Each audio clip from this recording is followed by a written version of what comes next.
ঘরে বাইরে অপর্ণায় তোমাদের সবাইকে স্বাগত জানাই। আজকে আমার রেসিপি মালপোয়া। এটা তৈরির জন্য আমি নিয়ে নিলাম এখানে মাঝারি সাইজের কাপের 2 কাপ ময়দা, আর দেব 1 কাপ সুজি, আর দিয়ে দেব 1 টেবিল চামচ মৌরি। এখন মৌরিটা দিয়ে ময়দা সুজির সাথে ভালো করে মিশিয়ে নেব। মিশিয়ে নেওয়া হয়ে গেছে।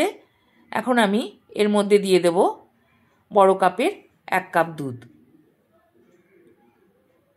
দুধটা তোমরা আন্দাজ করে দেবে, কারণ ব্যাটারটা বেশি ঘন হবে না আবার বেশি পাতলাও হবে না, সেই আন্দাজ করে দুধটা দেবে।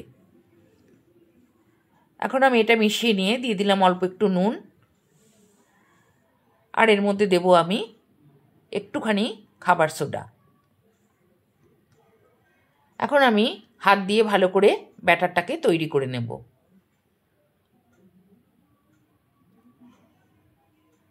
ব্যাটারটা রেডি হয়ে গেছে। আমি তোমাদের দেখিয়ে দিচ্ছি। ব্যাটারটা ঠিক এইভাবে হবে, বেশি ঘনও না বেশি পাতলাও না। এদিকে আমি কড়া বসিয়ে তার মধ্যে আমি চিনি শিরাটা তৈরি করে নেব। এখানে আমি দিয়ে দিলাম 1 কাপ চিনি, ওই কাপেরই 2 কাপ জল দিয়ে দিলাম, আর এর মধ্যে দেব 4টে ছোট এলাচ। এখন আমি চিনিটাকে মিশিয়ে দেব।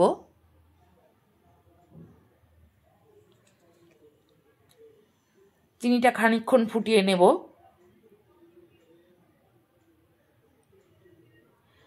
শিরাটা তৈরি হয়ে গেছে, এটা ভালো করে ফুটে উঠেছে।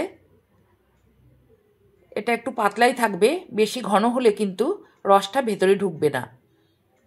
দেখিয়ে দিচ্ছি, ঠিক এইভাবেই শিরাটা তৈরি হবে। এখন কড়াতে তেল গরম করে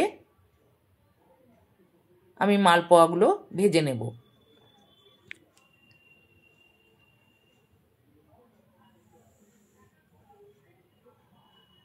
মালপোয়াগুলো সব দিয়ে দিলাম। এখন আমি এগুলোকে ভালো করে ভেজে নেব। ভাজা হয়ে গেছে।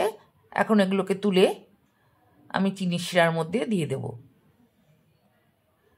চিনি শিরাটা গরম অবস্থাতেই দিতে হবে, তাহলে রসটা ভিতরে ভালো করে ঢুকবে। সমস্ত মালপোয়াগুলো আমি দিয়ে দিয়েছি চিনি শিরার মধ্যে। আমি দেখিয়ে দিচ্ছি, দেখো ভেতরে রসটা একদম ভালোভাবে ঢুকে গেছে। এটা রেডি হয়ে গেছে। ওপর থেকে একটু খোয়া ক্ষীর ছড়িয়ে আমি এটা সার্ভ করে দেব। এই রেসিপিটা তোমাদের কেমন লাগলো অবশ্যই আমাকে একটা কমেন্ট করে জানিও। আর যে সমস্ত বন্ধুরা এখনো আমার চ্যানেলকে সাবস্ক্রাইব করনি, তারা সাবস্ক্রাইব করে দিয়ে পাশে থাকা বেল আইকনটি প্রেস করে দেওয়ার অনুরোধ রইল।